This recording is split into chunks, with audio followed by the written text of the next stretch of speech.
makna hidup yang lebih baik untuk kita semuanya, dunia dan akhirat. Amin ya rabbal alamin. Sholawat salam semoga tercurah limpahkan kepada baginda Rasul Muhammad Sallallahu Alaihi Wasallam, kepada keluarga, sahabat, umatnya, insya Allah, dan mudah-mudahan kita semuanya telah mendapatkan syafaat pertolongannya. Amin ya rabbal alamin. Sebelumnya kita doakan kepada Bapak Kepala Sekolah, Bapak Dr. Muhammad Rohis, dan juga mungkin ada Bapak Ibu Guru, karyawan-karyawati, atau mungkin juga siswa-siswi dan keluarga besar SMK Negeri 1 yang sedang diuji, dicoba berupa sakit. Kita doakan mudah-mudahan segera diberikan kesembuhan, kesehatan, bisa aktivitas kembali, kita semuanya bisa bersilaturahim secara langsung, dan mudah-mudahan kita doakan musibah pandemi ini betul-betul segera diangkat oleh Allah Subhanahu wa taala, digantikan dengan rahmat kasih sayangnya. Amin ya rabbal alamin. Bapak Ibu, adik-adik siswa-siswi yang kami cintai, ada dua hal kenapa kita penting untuk memperingati.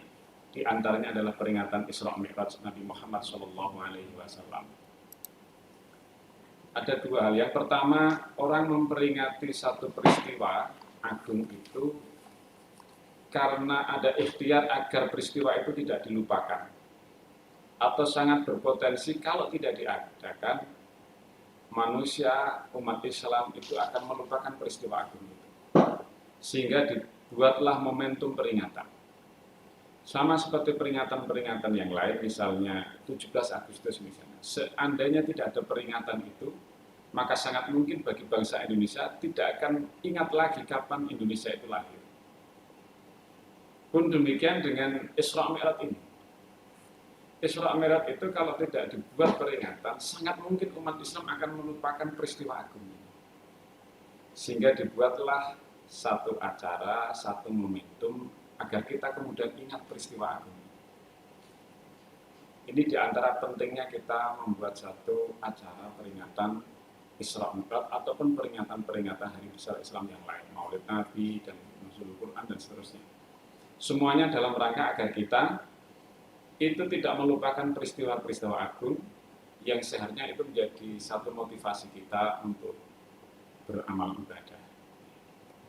Yang kedua, orang memperingati itu karena mahabbah, cinta. Jadi orang membuat satu prasasti peringatan misalnya, itu karena ada mahabbah, cinta.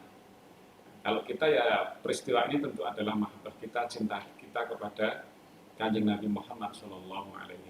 Ini kita buktikan, kita wujudkan diantaranya adalah dengan memperingati satu momentum-momentum penting yang dilakukan oleh Nabi Muhammad SAW. Isra Mi'raj ini adalah satu momentum penting dalam perjalanan Kanjeng Nabi menyebarkan agama Islam. Nah, ini adalah kita mencintai Nabi, kita juga harus mengabadikan melalui momentum-momentum itu, yakni melalui peringatan Isra Mi'raj. Taruhlah kita misalnya ini adik-adik siswa yang misalnya punya pacar begitu. Itu saja kalau dia cinta, itu dia akan membuat momentum-momentum sederhana itu menjadi penting. Kapan dia kenalan itu kadang dicatat. Harinya, waktunya, bahkan peristiwa yang terjadi itu dia akan tuliskan mungkin dalam selembar kertas. Kalau sekarang ya mungkin diabadikan di status-statusnya gitu. Nah, kita cinta kepada Nabi tentu harus lebih dari itu. Kita harus mencatatkan dalam memori-memori kita peristiwa Nabi itu, kemudian bagaimana kita mengaktualisasikan, mewujudkan dalam perilaku ibadah kita. Itu adalah wujud kita, mahabbah kita kepada, cinta kita kepada Nabi Muhammad SAW.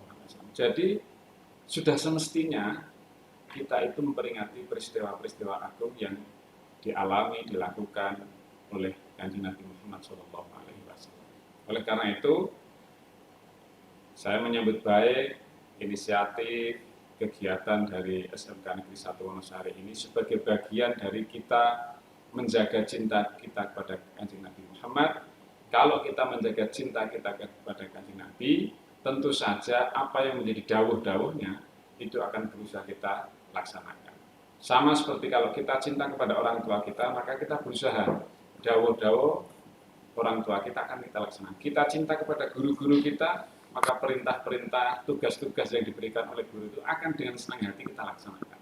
Itu semua karena dasarnya adalah cinta. Maka sampai kemudian Nabi mengatakan, anta ma'aman ahbabta, kelak kamu itu akan bersama dengan orang yang engkau cintai. Maka kalau kita cinta kepada Nabi, tentu kelak kita akan dipertemukan bersama-sama di surga itu bersama Kanjeng Nabi Muhammad SAW.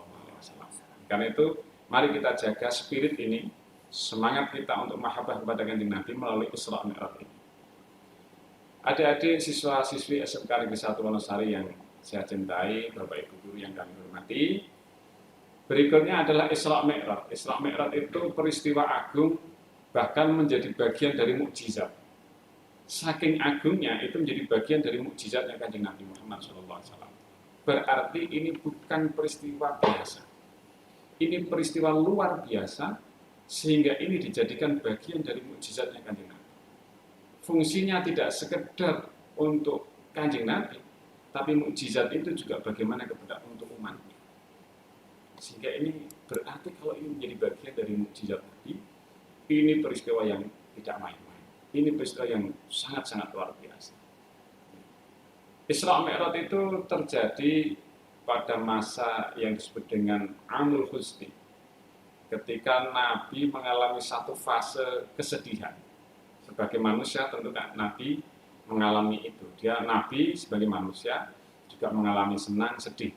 Nah, ada satu momentum Nabi itu ditinggal oleh orang-orang sekitarnya yang dicintai. Itu secara bersama. Maka sampai disebut dengan Amul Huzni, tahun kesedihan. Kenapa? Karena orang-orang yang beliau cintai itu dipanggil oleh Allah Subhanahu wa taala, mulai dari pamannya, yakni Abu Thalib yang menyokong dakwahnya, istri tercintanya Sayyidatuna Khadijah itu juga meninggal pada tahun ini. Jadi Nabi mengalami satu peristiwa di mana orang-orang terdekatnya yang membantu dakwahnya itu dipanggil oleh Allah Subhanahu wa taala. Maka kemudian disebut dengan Amul Huzni atau tahun kesedihan. Nah, jarak sekitar 9 bulan dari peristiwa manusiawi ya, untuk ketika orang-orang terkasihnya itu dipanggil oleh Allah. Allah memberikan satu mukjizat. Kalau sekarang ya mungkin kita diberikan satu wisata religi. Nabi diberikan satu ruang untuk mengobati kesedihannya, yakni Isra wal Mi'raj. Peristiwa agung Isra itu perjalanan dari Masjidil Haram ke Masjidil Aqsa. Jadi perjalanan horizontal Isra. Mi'raj itu perjalanan vertikal dari bumi ini ke Sidratil Muntaha. Jadi ada dua momentum di Isra Mi'raj itu. Jadi perjalanan horizontal dan vertikal. Perjalanan ketika sama-sama masih di bumi dan perjalanan ketika diangkat atau menuju ke Sidratul Muntaha. Jadi ini pelajaran penting untuk kita semuanya. Ketika kita mengalami satu kesedihan, dan pasti sebagai manusia kita akan mengalami itu, karena manusia itu sangat mudah sesungguhnya mengalami fase dari senang ke sedih itu sangat cepat. Misalnya gitu ya, kita itu lagi senang-senangnya, tiba-tiba sedih itu bisa tiba-tiba muncul. Begitu kita buka HP, buka WA, ada kabar berita yang tidak menyenangkan, maka orang itu dengan sangat cepat dari yang tadinya ketawa, itu begitu membaca satu peristiwa itu, bisa saja langsung sedih. Jadi Allah itu membalikkan hati manusia itu sangat cepat. Bagaimana dia bisa bergembira, tapi di saat yang sama dalam hitungan detik, bisa kemudian hati itu jadi sedih. Nah, manusiawi senang sedih itu manusiawi. Tetapi ada pelajaran penting dari Isra Mi'raj ini. Bagaimana kemudian Allah Subhanahu wa taala memberikan pelajaran kepada Kanjeng Nabi bahwa ketika hati sedih itu ada momentum kita untuk mencari ruang-ruang kesedihan kita yang tepat. Allah memperjalankan dari masjid ke masjid. Jadi Nabi itu ketika ada peristiwa sedih diderek sama malaikat Jibril, bagaimana kemudian obatnya itu adalah minal masjidil haram ilal masjidil aqsa, dari masjid ke masjid. Ini pelajaran penting. Ketika kita itu mengalami satu fase kesedihan, maka obat sesungguhnya adalah dekat kepada Allah. Itu disimbolkan dengan Baitullah, ya, atau rumah-rumah Allah, yakni masjid. Jadi kalau kita sedang mengalami satu goncangan, itu sesungguhnya lari kita itu jelas kalau dicontohkan melalui Isra, yakni ibadah, disimbolkan melalui masjid itu. Jangan malah kemudian menjauh dari masjid, hanya mengurung diri di kamar, itu belum mampu mengobati kesedihan kita. Keluar, menuju ke masjid, kita harus beribadah, mendekat kepada Allah. Itu adalah obat sejatinya, obat kesedihan kita. Ya. Jadi kita mungkin banyak beragam lah kesedihan yang kita alami itu ya. Ya, kita mengalami mungkin kalau pas mendapatkan pelajaran sulit kita memahami begitu siswa-siswi, maka larinya itu ya jangan hanya di kamar, jangan hanya di HP, maka ada satu jalur yang tepat. Apa? Sholat. Apa itu? Ke masjid. Itu akan membuka ruang kita agar kesedihan kita berupa apapun sumbernya itu bisa diselesaikan dengan ibadah, disimpulkan dengan sholat ataupun ke masjid itu. Maka siswa-siswi jangan alergi dengan masjid, karena masjid itu bisa menjadi penawar hati kita. Kesedihan apapun dicontohkan oleh Nabi ini, diperintahkan oleh Allah Subhanahu Wa Taala, yuk mendekat kemana? Ke masjid, ke tempat ibadah. Kita sholat, kita berdoa dan seterusnya, itu adalah penawar sejati kesedihan-kesedihan kita. Luar biasa, Isra itu mengajarkan itu. Dan Nabi diperintahkan oleh Allah untuk perjalanan dari masjid ke masjid, di antara adalah bagian dari hiburan atau wisata Nabi ketika hatinya sedang galau. Tentu saja ke masjid tidak hanya ketika kita pas sedih, ya. Kita ke masjid kalau pas sedih saja, atau kita beribadah kenceng ketika pas sedih saja, tidak. Itu menandakan kalau sedih saja, ya sedih saja itu diperintah seperti itu. Apalagi kemudian pada posisi senang. Pada posisi senang yang kita harus bersyukur, maka wujud syukur yang paling utama itu adalah ibadah.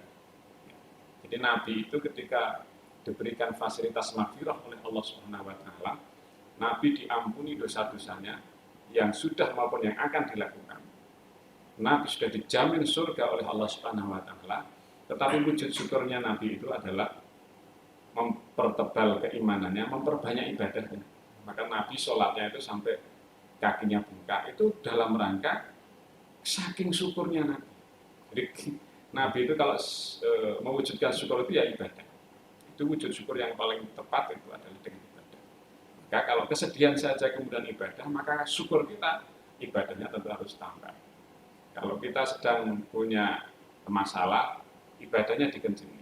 Kita diberikan solusi dari masalah itu, ibadahnya harus tambah kencing lagi, karena itu nikmat. Jadi kesedihan, kenikmatan, semuanya nanti muaranya adalah pada ibadah kepada Allah Subhanahu Wa Taala. Bapak Kepala Sekolah yang kami hormati, siswa-siswi yang kami cintai, itu pelajaran dari Isra. Nah, setelah perjalanan dari masjid ke masjid, maka ada peristiwa agung berikutnya adalah Nabi itu kemudian diangkat oleh Allah menuju Sidratul Muntaha dan melalui satu tahapan-tahapan, mulai langit pertama sampai langit ketujuh. Ada peristiwa agung ketika Nabi itu di Masjidil Aqsa. Masjidil Aqsa itu adalah Nabi mengimami semua para nabi dan para rasul. Ya. Para nabi dan para rasul itu imamnya itu adalah Nabi Muhammad. Sholat 2 rakaat di masjid itu, makmumnya itu adalah para nabi dan rasul. Ini menunjukkan bahwa keagungan Nabi Muhammad SAW. Yang kedua, ini kita bisa mengambil pelajaran, orang mati itu fisiknya, ya, fisiknya yang kemudian, tetapi rohnya itu masih ada. Ya, ini di alam yang berbeda, tetapi masih bisa komunikasi. Ini dibuktikan dari peristiwa Isra Mi'raj. Bagaimana kemudian Nabi bisa berkomunikasi dengan para nabi terdahulu. Ini bukan dongeng, ini fakta nyata dan diabadikan dalam Al-Quran, disebutkan dalam hadis-hadis. Bagaimana kemudian Nabi itu bisa bertemu dengan para nabi, para rasul terdahulu. Dan itu bukan sekedar cerita atau dongeng, itu betul-betul Nabi bertemu. Artinya apa? Kita harus punya keyakinan bahwa gaib itu ada. Di antaranya adalah orang-orang yang sudah meninggal itu sesungguhnya fisiknya saja yang kita tidak bisa bertemu, tetapi ruhnya, komunikasinya itu bisa dijalin. Di antaranya adalah melalui doa-doa. Kalau kita ya saat ini bagaimana kemudian kita menjalin komunikasi dengan orang-orang yang sudah ditimbali sowan kepada Allah Subhanahu wa taala meninggal adalah dengan doa-doa itu. Itu dibuktikan dengan Nabi itu bertemu dengan para nabi, para rasul. Nabi mengimami, kemudian diangkatlah Nabi itu ke Sidratul Muntaha. Di langit pertama Nabi ketemu Nabi Adam, langit kedua ketemu Nabi-Nabi terakhir, Nabi Idris, Nabi Nuh, dan Nabi-Nabi terus sampai kemudian Nabi Ibrahim yang terakhir itu. Sampai kemudian malaikat dan para nabi sudah tidak mampu lagi untuk mengikuti jejak Nabi. Malaikat hanya sampai pada satu tahap terakhir itu, kemudian Nabi sowan kepada Allah Subhanahu wa taala itu tanpa diderek ke nabi yang lain maupun malaikat Jibril. Nabi hanya sendiri. Ini juga menunjukkan keagungan Kanjeng Nabi Muhammad SAW. Ketika para nabi tidak mampu pada fase itu, bahkan malaikat pun tidak mampu pada fase itu, Nabi Muhammad itu mampu sampai pada fase yang makhluk yang lainnya itu tidak mampu pada tempat itu. Dan itu hanya dimiliki keistimewaan itu oleh Nabi Muhammad SAW. Ini sejarahnya. Sampai kemudian Nabi juga diperlihatkan bagaimana apa yang terjadi di surga dan di neraka. Banyak peristiwa-peristiwa yang Nabi diperlihatkan keadaan umat dengan perilakunya dan balasannya. Itu diterangkan dalam hadis tentang Isra Mi'raj itu, bagaimana dan ada orang yang memanen padi tanpa habis, setiap dipanen tumbuh lagi, setiap dipanen tumbuh lagi, menjadi tamsil, gambaran bagaimana amal ibadah itu bisa tumbuh terus, yakni amal jariah kita. Ada lagi peristiwa yang lain yang sangat mengerikan, misalnya itu Nabi digambarkan, ini loh umat dengan perilaku kayak gini punya konsekuensi ke depan seperti itu. Nah, ini digambarkan oleh Nabi. Ini sejarah dari Isra Mi'raj, peristiwa Isra Mi'raj yang menjadikan Nabi diberikan mukjizat agung ini. Nah, ini harus kita ambil hikmahnya. Di antara pesan agung dari Isra Mi'raj yang sampai saat ini dan harus kita laksanakan adalah perintah sholat. Ini adalah oleh-oleh Isra Mi'raj Nabi yang masih bisa kita rasakan dan harus kita laksanakan. Ini oleh-oleh Nabi Isra Mi'raj ini yang harus kita jaga. Kita kalau yang lain, misalnya ketika Nabi komunikasi dengan yang lain, itu kisah ataupun peristiwa itu bagian dari perjalanan Nabi. Tapi sholat ini oleh-oleh yang masih bisa kita rasakan. Isra Mi'raj Nabi bawa oleh-oleh berupa sholat. Dan ini yang luar biasa. Peristiwa agung, Kanjeng Nabi dapat oleh-oleh, dan oleh-olehnya dibagi pada kita hingga saat ini. Ini kalau bukan karena sayangnya Nabi kepada kita, tentu oleh-oleh ini tidak akan sampai sekarang. Ya. Jadi peristiwa itu hanya akan selesai pada zaman sahabat misalnya. Jadi ketika Nabi mengisahkan Isra Mi'raj itu yang hadir ya para sahabat. Tapi oleh-oleh sholat itu sampai akhir zaman itu masih bisa dirasakan. Ini luar biasa. Nah, karena saking luar biasanya sholat itu sehingga banyak hadis, ayat Al-Quran yang menekankan pentingnya sholat. Nabi menggambarkan ibarat badan, maka sholat itu kepala. Apa jadinya badan kita ini tanpa kepala? Jadi ibadah-ibadah kita itu maknanya menjadi hilang ketika kita itu tidak sholat. Karena sholat itu menjadi muara dari semua ibadah kita. Sampai digambarkan ketika satu amal sholat itu baik, maka semua amal akan baik. Jadi ukuran. Jadi bahkan agama itu ukurannya diantaranya adalah sholat.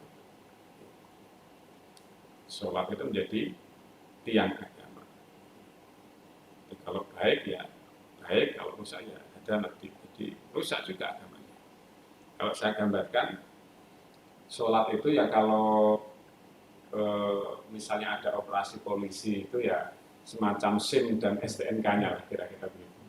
Jadi besok itu ketika kita di Yaumul Hisab, hari di mana semua amal kita itu akan dihitung dan tidak akan pernah ada yang terlewatkan amal itu, maka penentunya ini sholat. Ibaratnya kita itu naik motor, ada operasi polisi begitu, operasi lalu lintas, maka sholat itu SIM ataupun STNK kita. Begitu kita naik motor, ditanya SIM STNK kita, maka selamat. Kadang kita tidak dilihat motor kita itu bahannya standar atau tidak begitu, atau mungkin spionnya standar atau tidak, bilnya hidup atau tidak. Kadang tidak sampai sedetail itu. Meskipun itu bagian dari kelengkapan berkendara, ya, keselamatan berkendara. Tetapi kadang tidak sampai sedetail itu. Kenapa? Karena yang sering kali ditanya adalah SIM STNK. Nah, sholat pun demikian. Besok Yaumul Hisab kita dihitung itu. Tapi penentunya di sholat itu. Sholat itu ketika sudah dilihat sholatnya, maka yang lain itu menjadi kecil. Oh, ini bagus ini. Maka sudah STNK SIM-nya sudah cocok, sudah jalan. Gitu. Tapi ketika STNK dan SIM-nya ini bermasalah, ini mesti jadi urusan. Ya, mesti menjadi urusan. Anak-anak ini kalau misalnya naik kendaraan punya SIM, mesti berurusan nanti dengan polisi. Nah, nanti akan ditanya, motornya milik siapa, terus pajaknya bagaimana, apa standar apa tidak, apa komponen-komponennya, dan seterusnya, menjadi banyak perhitungannya. Amal kita juga demikian. Ketika sholat kita tidak bagus, merembet nanti pertanyaan itu. Bagaimana ibadah kita yang lain, sosial kita, puasa kita, akan secara detail tentu akan ditanya. Kenapa? Karena gongnya ini sudah bermasalah. Nah, oleh karena itu, sholat ini menjadi sangat penting. Dia menjadi kepala dari seluruh ibadah kita. Menjadi kepala dari seluruh ibadah. Nah, oleh karena itu, kesuksesan kita tentu akan diukur ya. Tidak hanya di akhirat kelak, di dunia ini juga akan menjadi ukuran adalah sholat kita. Apa buktinya? Inna sholata tanha 'anil fahsya'i wal munkar. Itu salah satu bukti bahwa ukuran bagaimana kesuksesan tidak hanya di akhirat, tapi di dunia itu sudah menjadi ukuran. Sholat kita itu akan punya pengaruh kepada kebaikan, baik atau tidaknya, itu sudah punya pengaruh di dunia ini. Dia akan mampu menahan keburukan, dia akan mampu melaksanakan kebaikan. Itu bagaimana dia memperbaiki kualitas sholat kita. Kalau sholat kita itu bagus, maka punya pengaruh itu. Jadi jangan dianggap gini, seringkali ada yang anggapan, Pak itu kok sholat juga, tapi kok akhlaknya nggak bagus misalnya, gitu. Itu bukan salah sholatnya, tetapi bagaimana dia melaksanakan sholatnya. Mungkin dia belum khusyuk, mungkin dia belum istiqomah, mungkin dia dalam sholatnya ya sendaguro dan seterusnya. Jadi kualitas sholatnya itu mempengaruhi pengaruh sholatnya terhadap kehidupan sehari-hari. Nah, kalau ini baik buruk saja punya pengaruh, apalagi terhadap kesuksesan seseorang. Panjenengan akan sukses sekolahnya, menuntut ilmunya. Di antara ukurannya adalah bagaimana mampu menjaga sholat. Sholat ini juga bisa melatih kita untuk disiplin. Jadi kalau kita misalnya sholat kita disiplin, misalnya di awal waktu gitu ya, maka tentu akan punya pengaruh terhadap kebiasaan belajar kita. Ya, belajar kita bagaimana itu akan punya pengaruh.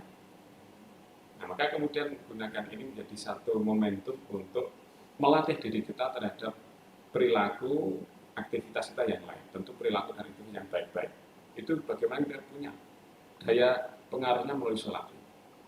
Kalau panjenengan mau pengen sukses belajarnya, coba kemudian yakinkan diri kita, yuk perbaiki kualitas sholat kita.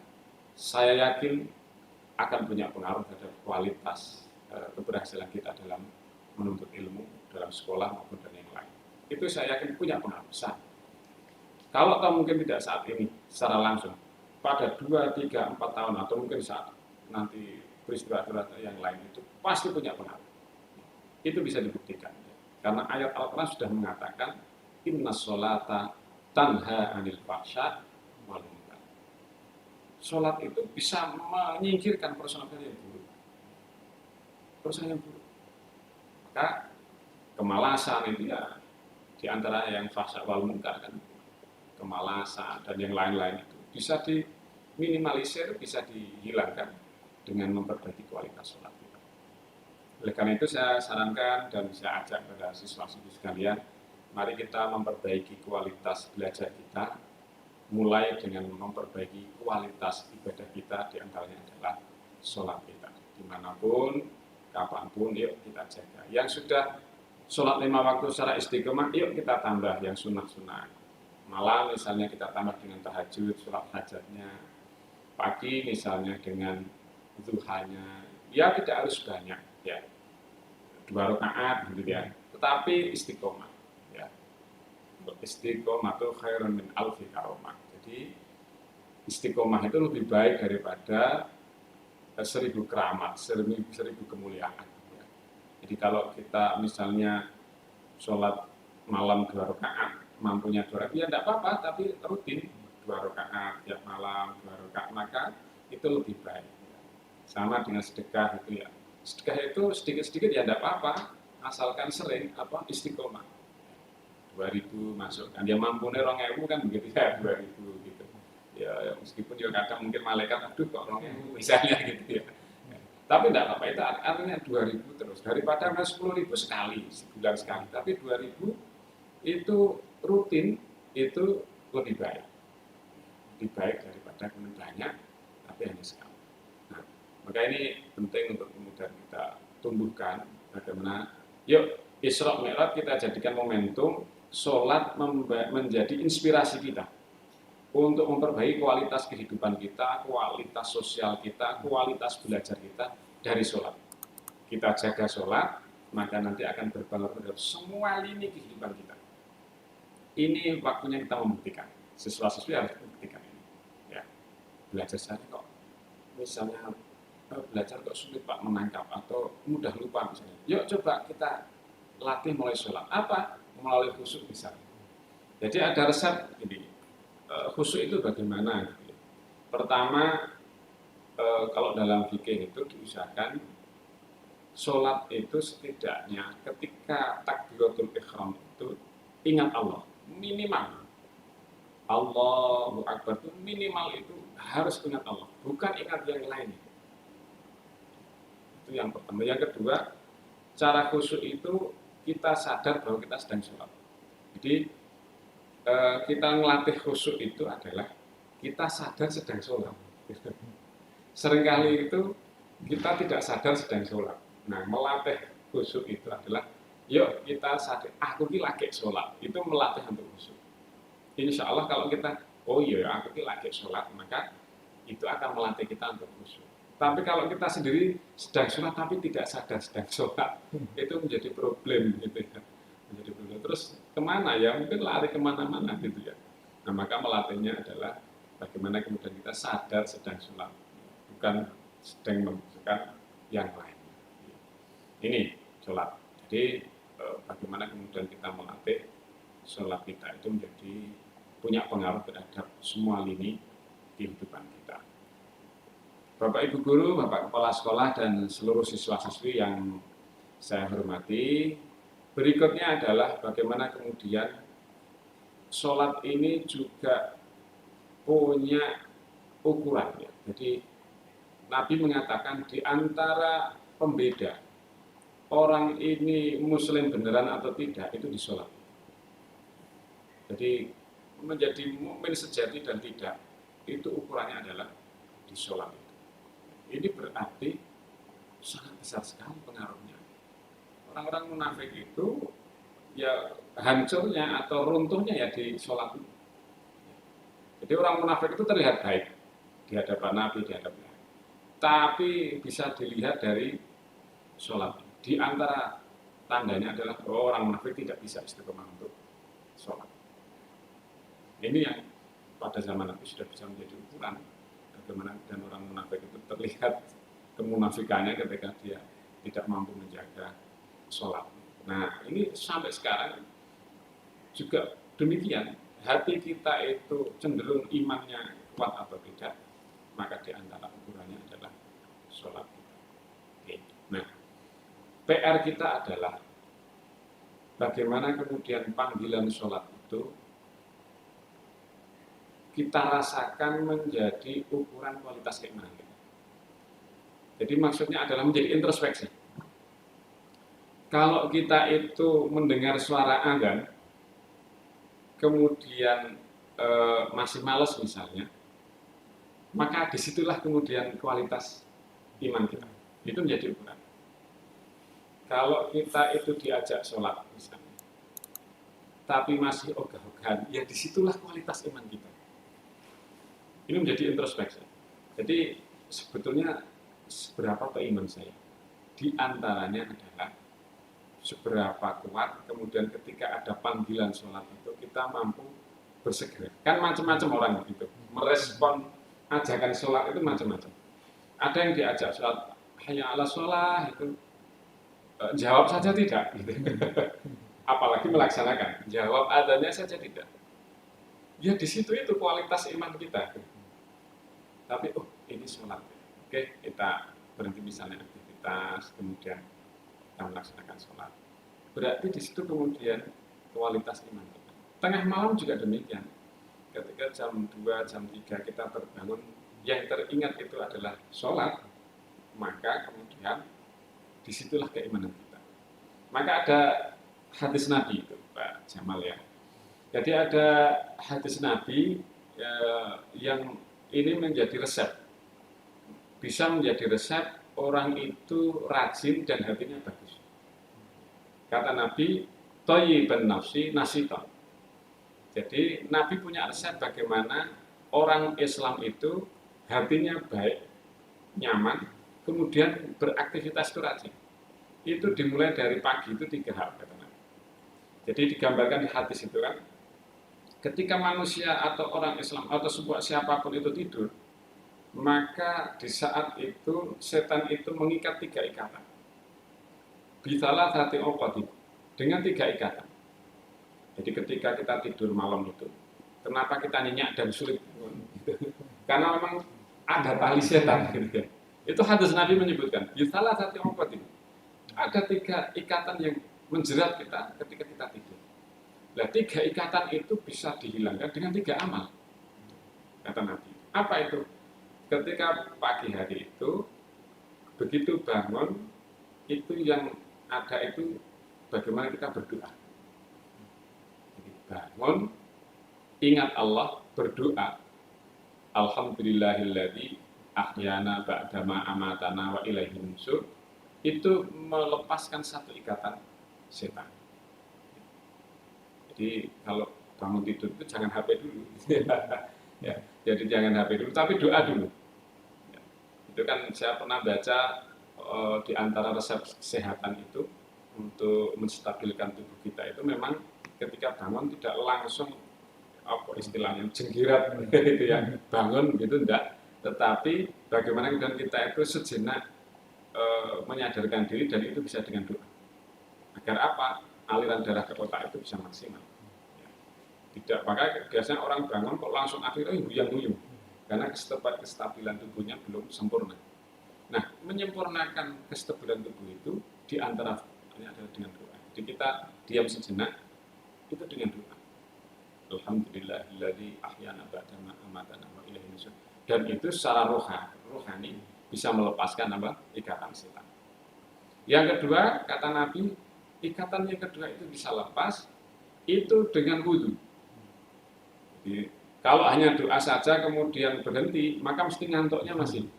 Karena masih ada 2 ikatan yang belum lepas. Maka mesti biasanya ya kemulan mana.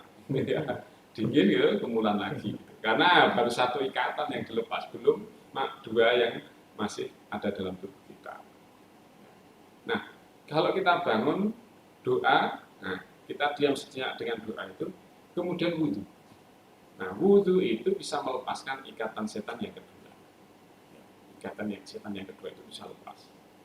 Nah, yang ketiga, kata Nabi, seluruh ikatan itu bisa lepas secara total as-sholatu, dengan sholat. Jadi pagi hari itu kalau kita bisa melakukan 3 aktivitas ini, ya misalnya jam 3 lah, misalnya kita bangun, itu langsung doa. Alhamdulillahilladzi ahyana ba'da ma amatana wa ilaihi nusyur. Lalu ke belakang itu membersihkan diri, kemudian wudhu, ikatan setan yang kedua yang lepas, dan semua ikatan setan itu akan lepas begitu kita sholat. Ya paling nggak 2 rakaat tahajud atau hajat misalnya, kita sholat 2 rakaat, seluruh ikatan setan itu akan lepas. Dan itu kata Nabi, fa'asbaha nasitan thayyiban nafsi. Maka dijamin oleh Nabi, orang itu akan menjadi rajin, giat, thayyiban nafsi, atine kepenak. Itu bisa menjadi momentum adik-adik siswa-siswi untuk belajar.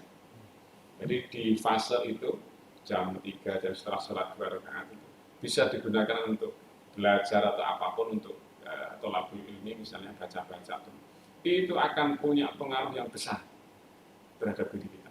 Apa? Dijamin oleh Nabi, fa'asbaha nasitan thayyiban nafsi.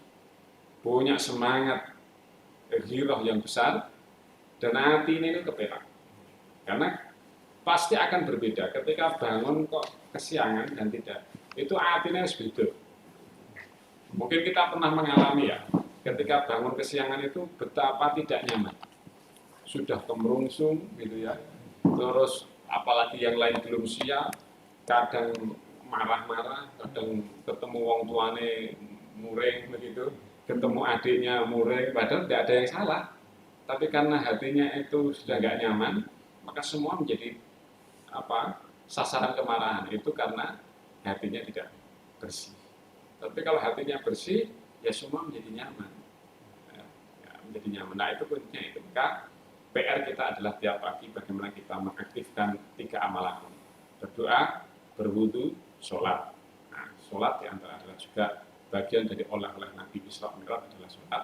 Maka insya Allah apa yang disampaikan Kanjeng Nabi, fa'asbaha nasitan thayyiban nafsi, kita semuanya akan menjadi pribadi muslim yang giat, semangat, belajar juga semangat, menuntut ilmu semangat, kalau bekerja ya bekerja dengan semangat, plus thayyiban nafsi, hati kita akan diberikan kenyamanan, hatinya resik, hatinya nyaman, insya Allah dengan 3 amal. Begitu saja saya kira yang bisa kita sampaikan pada kesempatan yang mulia ini. Harapan kami mudah-mudahan kita bisa memanfaatkan oleh-oleh agung Kanjeng Nabi berupa sholat ini dari peristiwa Isra Mi'raj itu, dan insya Allah akan sangat berpengaruh tidak saja keselamatan akhirat, tapi kenyamanan di dunia ini sudah bisa kita rasakan fadilah dari sholat itu. Mari kita buktikan dan kita jaga dengan menjaga keistiqomahan kita untuk melaksanakan ibadah sholat. Demikian yang bisa saya sampaikan. Tentu banyak salah, banyak khilaf yang saya lakukan. Saya mohon maaf yang sebesar-besarnya. Terima kasih atas kesempatan silaturahim ini. Mudah-mudahan ini menjadi bagian amal kita semuanya. Silaturahim ini menjadi bagian dari ibadah kita semuanya. Kita berdoa, mudah-mudahan kita semuanya diberikan kesehatan. Yang sedang sakit segera diberikan kesembuhan. Yang sudah sehat tetap dijaga kesehatannya dan tetap bisa beraktivitas, beramal ibadah dengan sebaik-baiknya. Terima kasih, banyak salah, banyak khilaf, dan mohon maaf. Wassalamualaikum warahmatullahi wabarakatuh. Waalaikumsalam.